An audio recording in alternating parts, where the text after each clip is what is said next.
इस फिल्म को, इस कहानी को कई ऑस्कर अवार्ड्स मिले और इसका सबसे बड़ा कारण था इस फिल्म की एंडिंग। ये फिल्म हमें दिखाती है कि किस तरह से दुनिया में एक दूसरे से लोग मिलते हैं और कैसे वो एक दूसरे की जिंदगी में एक अहम भूमिका निभाते हैं। बॉलीवुड सिल्वर स्क्रीन प्रेजेंटिंग ला ला लैंड। इस कहानी की शुरुआत में एक लड़की को दिखाया जाता है जो बीच सड़क पर गाड़ी रोककर फोन पर किसी से बात कर रही है। इस लड़की का नाम मिया है।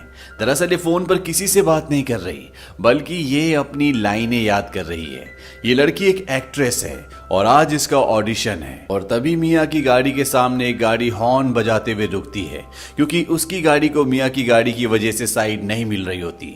इस गाड़ी में एक हैंडसम लड़का होता है जिसका नाम सेबेस्टियन होता है। मिया सेबेस्टियन को एक एंग्री लुक देती है क्योंकि उसके हॉर्न की वजह से वो डिस्टर्ब हो गई थी और सेबेस्टियन वहां से हॉर्न बजाता हुआ चला जाता है। इसके बाद मिया एक कॉफी हाउस जाती है जहां पर वो जॉब करती है और तभी उसे ऑडिशन का मैसेज आता है। मिया भागते हुए अपने ऑडिशन के लिए जाती है और जब वो परफॉर्म कर रही होती है तभी ऑडिशन रूम के अंदर एक और लड़की आती है।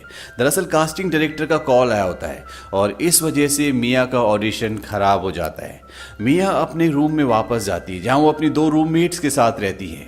उसकी रूममेट्स कहती है कि आज हम हॉलीवुड की पार्टी में जाएंगे, हो सकता है कि वहां तुम्हें कोई पसंद कर ले और तुम्हारा करियर बन जाए। मिया उनके साथ उस पार्टी में चली जाती है, लेकिन वो पार्टी में बहुत बोर हो रही होती है, इसीलिए वो पार्टी से बाहर निकल जाती है।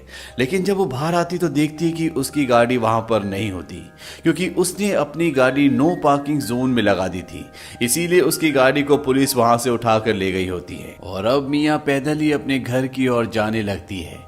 जब वो एक रेस्टोरेंट के आगे से गुजरती है तो वहां पर उसे बहुत ही मधुर पियानो की आवाज सुनाई देती है। वो उस रेस्टोरेंट के अंदर चली जाती है और देखती है कि सामने एक बहुत बड़े पियानो पर एक लड़का बैठा पियानो बजा रहा है और ये वही लड़का होता है जो सुबह उसकी गाड़ी के पीछे हॉर्न बजा रहा था, जिसका नाम सेबेस्टियन है। दरअसल आज क्रिसमस होता है, इसीलिए रेस्टोरेंट के मैनेजर ने सेबेस्टियन को कहा होता है कि उसे क्रिसमस के ट्रेडिशनल सॉन्ग्स का म्यूजिक ही प्ले करना है। लेकिन जब सेबेस्टियन देखता है कि उसके पियानो की धुन को कोई भी इंजॉय नहीं कर रहा, सब आपस में बातें कर रहे हैं, तो वो जैज म्यूजिक प्ले करना शुरू कर देता है जो उसने खुद कंपोज किया है, क्योंकि उसे जैज म्यूजिक से बहुत प्यार है। तभी वहां पर रेस्टोरेंट का मैनेजर आ जाता है और इस बात के लिए वो उसे नौकरी से निकाल देता है। हालांकि सेबेस्टियन मैनेजर को बोलता भी है कि आज क्रिसमस है, आज ऐसा मत करो, लेकिन मैनेजर उसकी बात नहीं सुनता और उसे नौकरी से निकाल देता है। इस वजह से उसका मूड ऑफ हो जाता है। तभी मिया उसकी तरफ उसे कॉम्प्लीमेंट देने के लिए आती है, लेकिन उसका मूड पूरी तरह से ऑफ होता है, इसीलिए वो उसकी बात बिना सुने वहां से निकल जाता है। मिया को ये बात अजीब लगती है। अब कुछ महीने बीत जाते हैं और एक बार जब मिया एक पूल पार्टी में जाती है तो वहां पर एक ऑर्केस्ट्रा होता है जहां पर सेबेस्टियन भी होता है, वहां पर पियानो बजा रहा होता है। मिया उसे पहचान लेती है और वो एक सॉन्ग की डिमांड करती है। इसके बाद सेबेस्टियन मिया के पास आता है क्योंकि मिया को सेबेस्टियन ने भी पहचान लिया होता है और वो उस रात के लिए उससे सॉरी कहता है। मिया सेबेस्टियन को कहती है कि वो एक एक्ट्रेस बनना चाहती है, लेकिन फिलहाल वो एक कॉफी हाउस में जॉब करती है। पूल पार्टी खत्म होने के बाद सेबेस्टियन जब जा रहा होता है तो मिया उसे आवाज लगाती है और इसके बाद ये दोनों की दोनों अपनी गाड़ियों की तरफ जाते हैं। दरअसल पार्किंग वाले ने मिया की गाड़ी कुछ दूर पार्क की होती है, इसीलिए इन दोनों को पैदल चलना पड़ता है और ये देखते हैं कि वहां पर एक बहुत खूबसूरत नजारा है। ये दोनों के दोनों एक साथ मिलकर वहां पर बहुत ही सुंदर डांस करते हैं और डांस के बाद जब ये दोनों एक दूसरे की तरफ आ रहे होते हैं, किस करने वाले होते हैं, कि तभी मिया की रूममेट का कॉल आता है और ये दोनों डिस्टर्ब हो जाते हैं। इसके बाद सेबेस्टियन मिया को उसकी गाड़ी में बिठाता है और वो वापस उसी तरफ चला जाता है जिस तरफ से अभी वो आया था, यानी कि वो जानबूझकर मिया के साथ यहाँ तक आया था। उसकी गाड़ी वहीं पर होती है जहां से ये दोनों आए थे। मतलब वो मिया से बातें करना चाहता था, उसके साथ टाइम स्पेंड करना चाहता था। हालांकि इन दोनों के दिलों में अभी तक इस तरह की कोई भी फीलिंग्स डेवलप नहीं हुई जिसे हम प्यार कह सकें। अगले दिन सेबेस्टियन उसी कॉफी हाउस में जाता है जहां पर मिया जॉब करती है। दरअसल ये वार्नर ब्रदर्स का कॉफी हाउस है जो हॉलीवुड की बहुत बड़ी बड़ी फिल्में बनाते हैं। मिया सेबेस्टियन से पूछती है कि तुम यहाँ कैसे? सेबेस्टियन कहता है कि मेरी कुछ मीटिंग्स थी और इसके बाद मिया और सेबेस्टियन कॉफी हाउस से निकल जाते हैं। मिया सेबेस्टियन को वार्नर ब्रदर्स का बाहर का स्टूडियो दिखाती है जहां पर शूटिंग भी चल रही होती है। मिया सेबेस्टियन को कहती है कि उसकी आंट एक एक्ट्रेस थी, वो उनके साथ उनकी बहुत सारी पुरानी फिल्में देखा करती थी और बचपन में वो प्ले भी लिखा करती थी और तभी से उसे एक एक्ट्रेस बनने का शौक है और वो अपनी जिंदगी में सिर्फ और सिर्फ एक्ट्रेस बनना चाहती है। सेबेस्टियन उसे बताता है कि उसे जैज म्यूजिक से बहुत प्यार है और वो उसकी जिंदगी है। मिया कहती है कि उसे जैज म्यूजिक बिल्कुल पसंद नहीं है। ये सुनते ही सेबेस्टियन चलते चलते रुक जाता है। वो मिया से पूछता है कि तुम क्या कर रही हो। मिया कहती है कि अभी तो कुछ नहीं, और वो मिया को एक जैज क्लब ले जाता है जहां पर जैज म्यूजिक बज रहा होता है और वो मिया को पूरे जोश के साथ जैज के बारे में, उसकी डिटेल्स के बारे में बताता है और साथ ही साथ ये भी कहता है कि जैज म्यूजिक खत्म हो रहा है, वो मर रहा है, इसीलिए मैं अपना एक जैज क्लब खोलना चाहता हूँ जहां पर सिर्फ और सिर्फ जैज म्यूजिक बनेगा, जहां पर क्रिएटिविटी होगी, जहां पर लोग सिर्फ जैज म्यूजिक सुनने के लिए आएंगे। इसके बाद मिया वॉशरूम में जाती है और तभी उसे कॉल आता है और ये कॉल कास्टिंग डायरेक्टर का होता है जहां पर उसने ऑडिशन दिया था। दरअसल उसे सेकंड राउंड के लिए बुलाया गया है और जब मिया ये बात सेबेस्टियन को बताती है तो ये दोनों बहुत खुश होते हैं। सेबेस्टियन उसे कहता है कि रिबेल विदाउट अ कॉज, दरअसल ये एक मूवी का नाम है, लेकिन ये मूवी मिया ने नहीं देखी होती और सेबेस्टियन उसे कहता है कि तुम्हें ये मूवी देखनी चाहिए, तुम्हारी जिंदगी इस मूवी से बहुत मिलती है। और ये दोनों प्लान करते हैं कि अगले दिन शाम को ये मूवी देखने के लिए जाएंगे। इसके बाद ये दोनों क्लब से निकल जाते हैं और अगली सुबह ये दिखाया जाता है कि मिया अपने ऑडिशन का दूसरा राउंड देने के लिए पहुंच चुकी है, लेकिन वो अपनी एक लाइन भी कंप्लीट नहीं कर पाती कि कास्टिंग डायरेक्टर उसे थैंक्स कह देता है, यानी कि उसका ऑडिशन हो गया। वो समझ जाती है कि उसका सिलेक्शन नहीं हुआ। इस बात से बहुत अपसेट हो जाती है और जब वो घर जा रही होती तो उसे वही थिएटर दिखता है जहां पर शाम को उसे सेबेस्टियन के साथ मूवी देखनी है और उसके चेहरे पर स्माइल आ जाती है। इसका मतलब ये है कि सेबेस्टियन का साथ उसे कहीं ना कहीं खुशी देता है, वो उसे पसंद करती है। और शाम को जब वो मूवी देखने के लिए तैयार हो रही होती है तभी वहां पर ग्रेग आता है। दरअसल ग्रेग मिया का बॉयफ्रेंड होता है और वो उसे याद दिलाता है कि आज हमें मेरे ब्रदर के साथ और उसकी फियांसे के साथ डिनर पर जाना है और ना चाहते हुए भी मिया को अब उसके साथ जाना होता है। दरअसल मिया ये बात भूल गई थी, इसीलिए उसने सेबेस्टियन को कमिटमेंट किया था। हालांकि मिया वहां पर होती है लेकिन उसका दिलो दिमाग वहां पर नहीं होता क्योंकि वो सेबेस्टियन के साथ मूवी देखने जाना चाहती थी और बहुत देर तक अपने आप को कंट्रोल करने के बाद वो अपने बॉयफ्रेंड ग्रेग से कहती है कि मुझे जाना होगा और वो वहां से सीधा थिएटर आ जाती है जहां पर फिल्म शुरू हो चुकी होती है। थिएटर के अंदर पूरी तरह से अंधेरा होता है लेकिन फिर भी वो सेबेस्टियन को ढूंढ लेती है। ये दोनों फिल्म देखना शुरू करते हैं और धीरे धीरे इन दोनों का हाथ एक दूसरे से टकराता है और इसके बाद ये दोनों एक दूसरे को किस करने के लिए एक दूसरे की ओर बढ़ते हैं, लेकिन तभी फिल्म में कुछ खराबी हो जाती है और लाइट जल जाती है। इसके बाद ये थिएटर से निकल जाते हैं और एक आइसोलेटेड जगह पर जाकर एक दूसरे के साथ डांस करते हैं और पहली बार एक दूसरे को किस भी करते हैं। अब ये दोनों रिलेशनशिप में हैं, ये एक दूसरे के साथ घूमते हैं, टाइम स्पेंड करते हैं, एक दूसरे के काम की रिस्पेक्ट करते हैं और एक दूसरे को मोटिवेट भी करते हैं। और एक सुबह जब सेबेस्टियन मिया के घर पर होता है तो मिया की मॉम का कॉल आता है और जब मिया की मॉम सेबेस्टियन के बारे में पूछती कि वो क्या करता है तो वो बताती है कि वो अपना जैज क्लब खोलने वाला है, लेकिन अभी उसने खोला नहीं है, लेकिन बहुत जल्द वो अपना क्लब खोल लेगा और आपको ये बहुत पसंद आएगा। शायद अभी वो सेविंग्स कर रहा है। मिया की ये सब बातें सुनने के बाद सेबेस्टियन अपने एक पुराने बचपन के दोस्त के पास जाता है जिसने उसे अपने बैंड में जैज म्यूजिक प्ले करने का ऑफर किया था और अब सेबेस्टियन उसके ऑफर को एक्सेप्ट कर लेता है। हालांकि ये उस तरह का जैज म्यूजिक नहीं होता जिस तरह का सेबेस्टियन बजाना चाहता है। दरअसल वो ट्रेडिशनल जैज म्यूजिक प्ले करना चाहता है जो उसे यहाँ पर बहुत ज्यादा प्ले करने का मौका नहीं मिलेगा। सेबेस्टियन अपनी जैज क्लब की जॉब को छोड़ देता है और इस बैंड के साथ काम करना शुरू कर देता है जहाँ पर उसे हफ्ते के $1000 और टूर का सारा खर्चा उन्हीं की तरफ से दिया जाएगा। वहीं दूसरी तरफ मिया भी अपना ऑडिशन फेल होने के बाद कैफे की जॉब को छोड़ देती है और वो राइटिंग करना शुरू करती है जैसे वो बचपन में किया करती थी।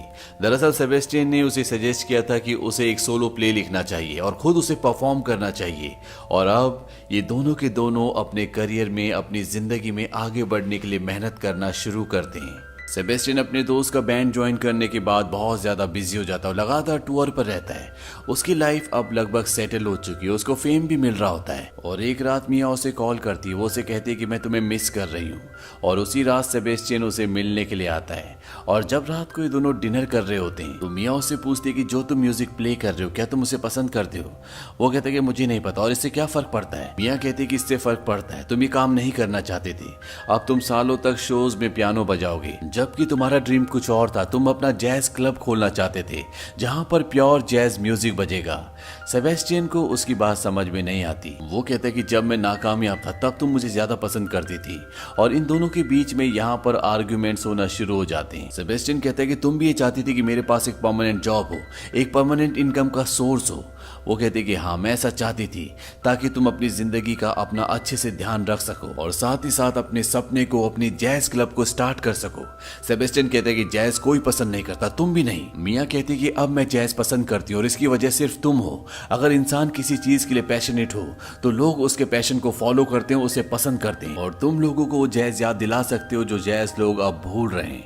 इन दोनों की आर्गुमेंट्स बहुत बढ़ जाती है और मिया यहाँ से उठकर चली जाती है। इसके बाद सेबेस्टियन भी अपने टूर पर चला जाता है और ठीक 2 हफ्तों बाद मिया का प्ले होता है जिसके लिए काफी वक्त से तैयारी कर रही थी। ये एक सोलो प्ले है जिसमें उसे पूरा एक्ट खुद ही करना है, लेकिन इस प्ले को देखने के लिए बहुत कम लोग आते हैं और जब प्ले खत्म हो जाता है और लोग जा रहे होते हैं तो वो उसके प्ले को बिल्कुल भी अप्रिशिएट नहीं करते।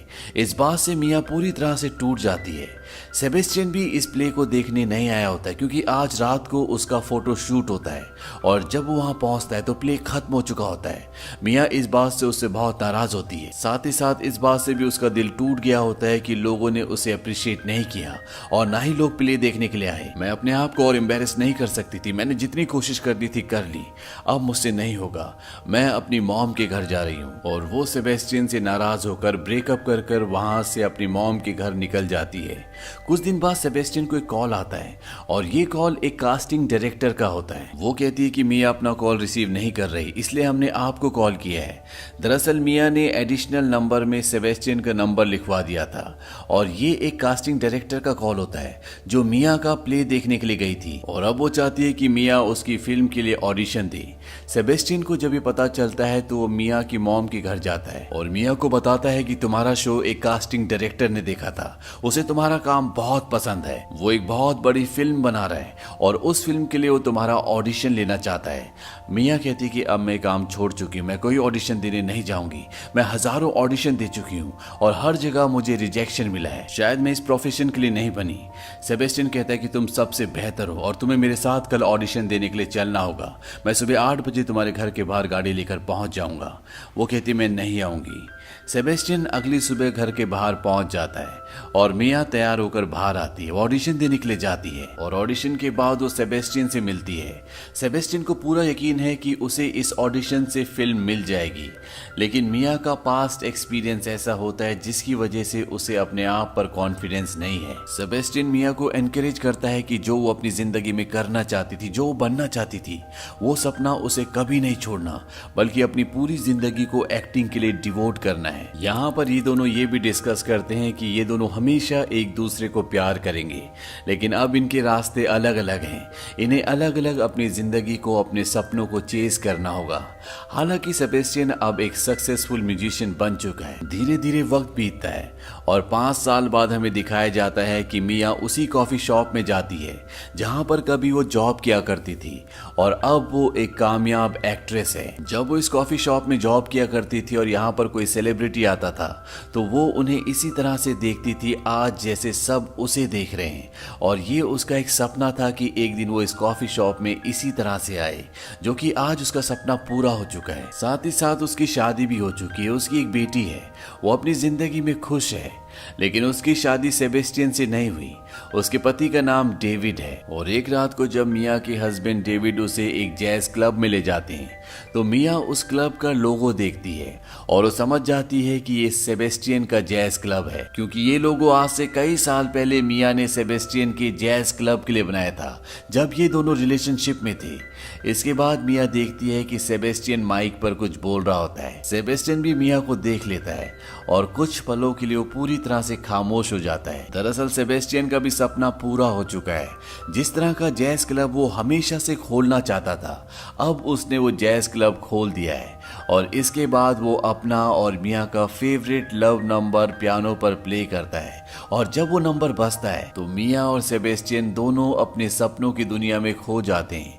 इन दोनों को ऐसा लगता है कि ये दोनों कभी एक दूसरे से जुदा हुए ही नहीं और आज भी ये दोनों एक साथ हैं। हालांकि ये दोनों यहाँ पर बात नहीं करते और जब मिया अपने हस्बैंड के साथ यहाँ से जा रही होती है तो वो पीछे पलटकर सेबेस्टियन को एक प्यार भरी ममता भरी मुस्कुराहट देकर यहाँ से चली जाती है। सेबेस्टियन भी वहां पर खड़ा होकर मुस्कुरा रहा होता है और इसी के साथ ये फिल्म यहीं पर खत्म हो जाती है। अगर इस फिल्म के राइटर और डायरेक्टर चाहते तो इस फिल्म की एंडिंग भी दूसरी हजारों फिल्मों की तरह कर सकते थे जिन्हें हम लाखों बार देख चुके हैं, लेकिन इस फिल्म का अंत ही इस फिल्म को खास बनाता है। दरअसल ये फिल्म हमें उस दुनिया का आईना दिखाती है जिस दुनिया में हम रहते हैं, जहां पर हमेशा सब कुछ अच्छा नहीं होता, जहां हमेशा हैप्पी एंडिंग नहीं होती, जहां एक दूसरे की जिंदगी में लोग बहुत बड़ा रोल प्ले करते हैं, जिस तरह से सेबेस्टियन ने मिया की और मिया ने सेबेस्टियन की जिंदगी में किया।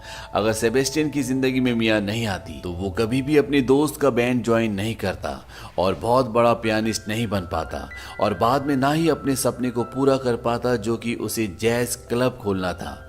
साथ ही साथ अगर मिया की जिंदगी में सेबेस्टियन ना आता तो उसका सपना कभी भी पूरा ना हो पाता, वो कभी एक एक्ट्रेस नहीं बन पाती। हालांकि उन दोनों की शादी नहीं हो पाई, लेकिन उन दोनों ने एक दूसरे की जिंदगी में जो रोल प्ले किया शायद वो उनकी जिंदगी में इस दुनिया का कोई भी इंसान नहीं कर पाता। और यही एक कारण होता है कि आज भी वो एक दूसरे को पसंद करते हैं, प्यार करते हैं, क्योंकि वो एक दूसरे की इम्पोर्टेंस को जानते हैं। इस फिल्म को 11 अलग अलग कैटेगरीज में ऑस्कर में नॉमिनेट किया गया था, जिसमें से 5 इस फिल्म ने जीते। एमा स्टोन जिन्होंने मिया का किरदार किया था उन्हें बेस्ट एक्ट्रेस का ऑस्कर अवार्ड मिला और साथ ही साथ इस पिक्चर ने बेस्ट फिल्म का ऑस्कर अवार्ड भी जीता। ये फिल्म सन 2016 में रिलीज हुई थी।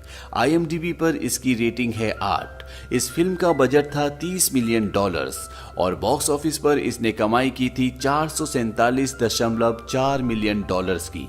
उम्मीद करते हैं कि ये कहानी आपको पसंद आई होगी।